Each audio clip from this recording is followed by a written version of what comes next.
वर्गमूल अध्याय 2 के बारे में सीखेंगे। वर्ग के बारे में पहले हमको पता है, ज्योमेट्री में हम लोगों ने एक आकृति देखा था।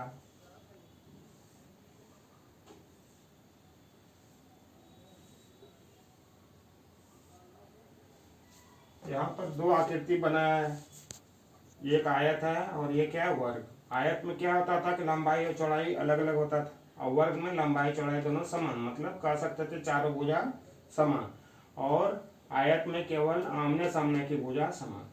तो मान लिया जाए कि अगर हम आयत का क्षेत्रफल निकालते थे तो क्या लिखते थे, लंबाई गुना चौड़ाई।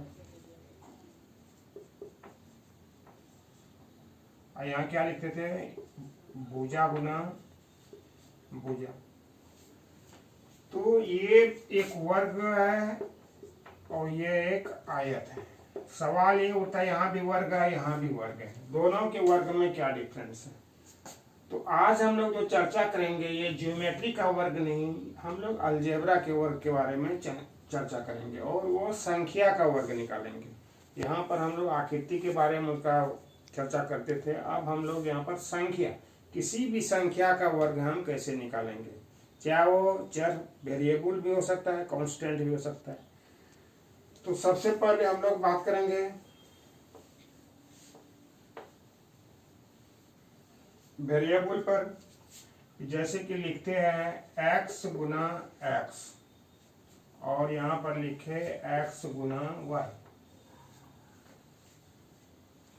x गुना x ये इक्वल टू x का पावर 2 और x into Y equal to X Y.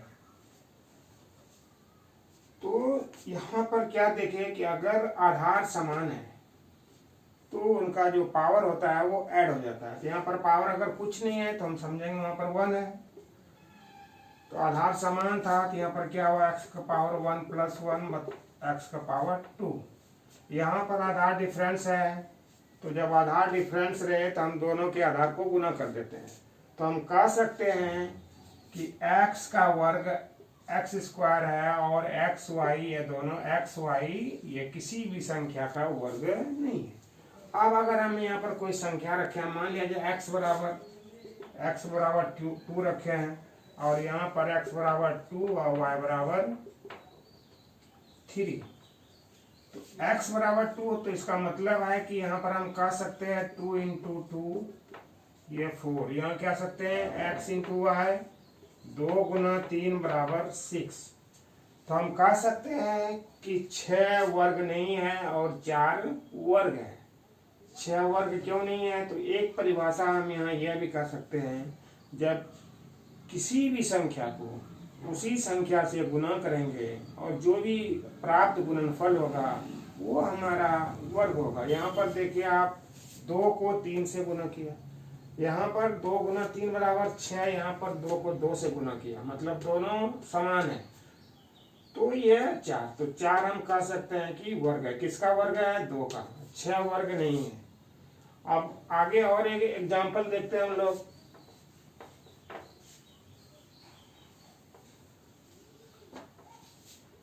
सोलह, 4 गुना 4 ये बराबर 16, और 16 को हम क्या लिख सकते हैं, 16 गुना 1 8 गुना 2, ये बराबर भी 16 होता है, ये बराबर भी 16 होता है।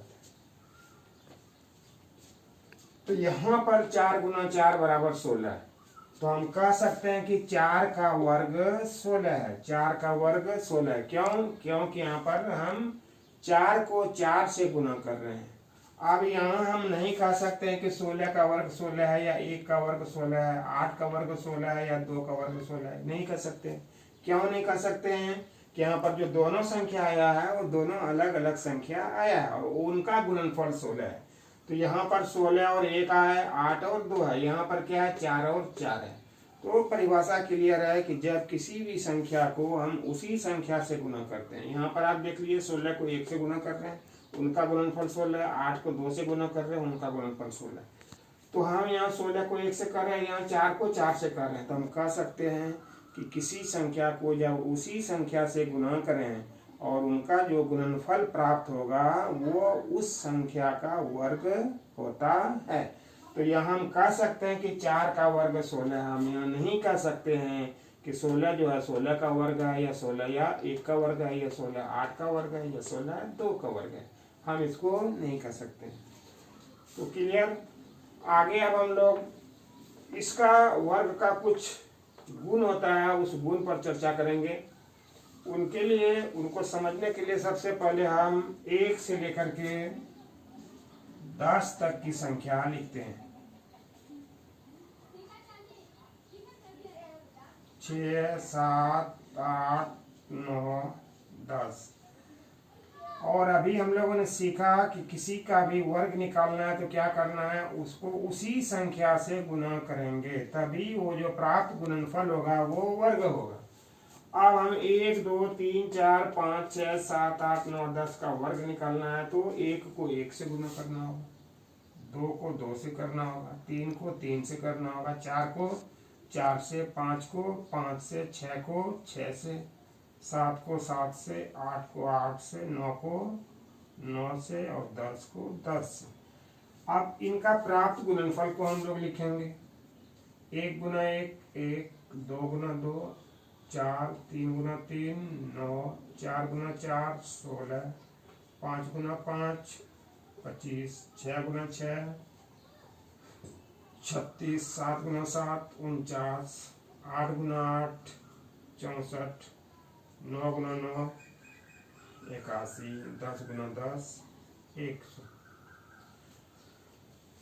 अब जितनी भी संख्या होंगी, कोई भी संख्या जिसका हम वर्ग निकालना है, वो संख्या 0 से लेकर के 9 तक हो सकता है, इनके अलावा कोई ऐसा संख्या नहीं।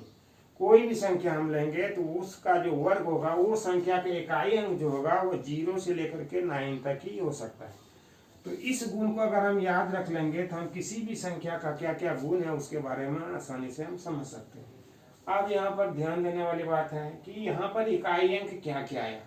तो हम लोग देख रहे हैं 3 संख्या का जो वर्ग है, 1 2 3 का जो वर्ग है वो इकाई अंक में आया है। बाकी 4 से लेकर के 10 तक की जो संख्या है, इनका जो वर्ग है वो दहाई अंक में है। तो हम केवल विचार करेंगे इकाई अंक पर कि हर एक संख्या के वर्ग का इकाई अंक क्या है। तो 1 का इकाई अंक 1 है, इसका मतलब है 1 किसी भी वर्ग का इकाई अंक हो सकता है। उसके बाद 4 है, 9 है, इसके बाद 6 है, 5 है, 6 आ गया, 9 आ गया, 4 आ गया, 1 आ गया, 0 है। तो हमने देखा कि 0 से लेकर के 9 तक का वर्ग का इकाई अंक 0 हो सकता है, 5 हो सकता है, 6 हो सकता है, 9 हो सकता है, 4 हो सकता है और 1 हो सकता है। 1 2 3 4 5 6 संख्या आ सकती है। किनका किनका? एक किनका किनका हो सकता है? जिस भी संख्या का इकाई अंक 1 हो और इकाई अंक 9 हो। 1 और 9। 4 यहाँ पर है और 4 यहाँ पर है। तो जिस भी संख्या का इकाई अंक 2 हो और 8 हो। 2 और 9 यहाँ है, 9 यहाँ है। जिस भी संख्या का इकाई अंक 3 हो और 7 हो। 6 यहाँ है, 6 यहाँ है। जिस भी संख्या का इकाई अंक 4 हो और 6 हो। 5 और 0। तो इस प्रकार यहाँ से एक गुण हम लोगों को प्राप्त हुआ कि जिस भी संख्या का इकाई अंक 0 होगा, उनका वर्ग का भी इकाई अंक 0 ही होगा। जिस संख्या का इकाई अंक 5 होगा, उसका वर्ग का इकाई अंक भी 5 होगा। जिस संख्या का इकाई अंक 6 और 4 होगा, उस संख्या के वर्ग का इकाई अंक 6 होगा। जिस संख्या का इकाई अंक 7 और 3 होगा, उसके वर्ग का इकाई अंक 9 होगा। और जिस भी संख्या का इकाई अंक 8 और 2 होगा, उसके वर्ग का इकाई अंक 4 होगा। और जिस भी संख्या का इकाई अंक 9 और 1 होगा, उसके वर्ग का इकाई अंक 1 होगा। इस गुण से क्या पता चलता है कि अगर कोई भी संख्या दिया हुआ रहेगा और आपको केवल पूछेगा बताओ इसके वर्ग का इकाई अंक क्या होगा, कभी कभी ऐसा भी प्रश्न पूछता है, तो वहां पर हमको कोई वर्ग निकालने का जरूरत नहीं है। मान लिया बड़ा संख्या दे दिया आपको, यहाँ से देखते हैं 1 2 3 4 6। अब 12,346 एक संख्या दिया और इसका वर्ग का इकाई अंक आपको पूछ रहा है। 12,346 का इकाई अंक क्या होगा? तो हम इसको गुना करेंगे 12,346 गुना 12,346, जो कि एक लंबा सा गुणनफल हो जाएगा। और हमको केवल पूछ रहा है कि इसके वर्ग का इकाई अंक क्या है।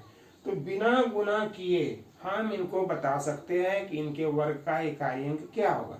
तो उसके लिए क्या करना है कि आपको देखना है कि ये जो संख्या दिया हुआ है, इस संख्या का इकाई अंक कितना है। तो इकाई अंक यहाँ पर क्या दिख रहा है? 6। अब आप इस चार्ट को देखो कि जिस भी संख्या का इकाई अंक 6 होता है, उसके वर्ग का इकाई अंक क्या होता है? 6 होता है। तो हम कह सकते हैं कि इसके वर्ग का भी इकाई अंक क्या होगा? 6 ही होगा। बिना गुना किए हम बता सकते हैं। दूसरा एग्जाम्पल लेते हैं कि मान लिया जाए यहां पूछ दिया 2717, इसके वर्ग का इकाई अंक क्या होगा। तो यहाँ पर हम लोगों को सारी संख्या पर ध्यान नहीं देना है, केवल इकाई अंक पर देना है। तो इकाई अंक यहाँ पर क्या है? 7। अब आप देखोगे कि जिस भी संख्या का इकाई अंक 7 होगा, उसका वर्ग का इकाई अंक कितना होता है? 9 होता है। तो हम कह सकते हैं कि 2717 के वर्ग का इकाई अंक कितना होगा? 9 होगा। तो इस प्रकार आपको कोई भी संख्या दिया हुआ रहेगा, उसके संख्या का इकाई अंक 0 5 6 4 3 7 2 8 और 1 9 होगा। तो इसके हिसाब से हम बता सकते हैं कि उसके वर्ग का इकाई अंक क्या होगा।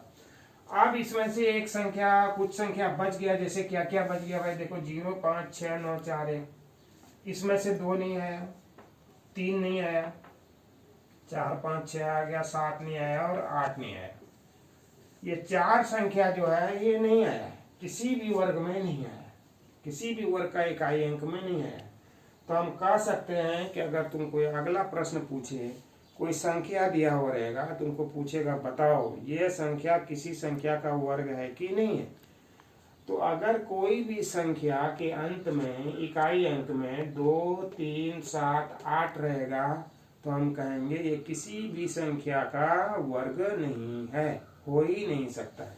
जैसे मान लिया जाए आपको कोई संख्या दिया हुआ, केवल आपको पता करना है 3498, ये पूछ रहा है कि बताओ 3498 3498 किसी संख्या का वर्ग है या नहीं है। तो यहाँ लास्ट में क्या आ गया? 8। जैसे ही 8 आ गया तो हम कह सकते हैं कि 3498 किसी भी संख्या का वर्ग नहीं है। इस प्रकार अगर 2 3 7 8 इस 4 संख्या कोई भी संख्या में इकाई स्थान पर रहेगा, तो हम कह सकते हैं कि वह किसी भी संख्या का वर्ग नहीं है। इस प्रकार यहाँ पर हमको छोटा छोटा प्रश्न अगर इससे पूछेगा कि कोई संख्या दिया हुआ है और उसका वर्ग का इकाई अंक पूछेगा तो हम बता सकते हैं। और कोई संख्या दिया हुआ है और तुमको पूछेगा कि बताओ ये किसी का वर्ग है या नहीं है, तो उसको भी हम बता सकते हैं। और किसी संख्या का वर्ग निकालना है वो भी हम निकाल सकते हैं। तो किसी संख्या का वर्ग निकालने के लिए क्या करना है? आपको उसी संख्या से गुना कर देना, जो प्राप्त गुणनफल होगा वो उस संख्या का वर्ग होगा। नेक्स्ट पीरियड में हम लोग अब वर्ग का बहुत सारा प्रॉपर्टीज है, गुण है, उसके गुण के बारे में सीखेंगे। और उनके बाद कुछ वर्ग निकालने की अलग से विधि है कि जैसे विकर्ण विधि से हम कैसे किसी संख्या का वर्ग निकाल सकते हैं, या उनका और सारा किसी संख्या का अंत में 5 रहे या कोई संख्या 5 से स्टार्ट हो। तो इस प्रकार की विधि को हम लोग अगले पीरियड में देखेंगे।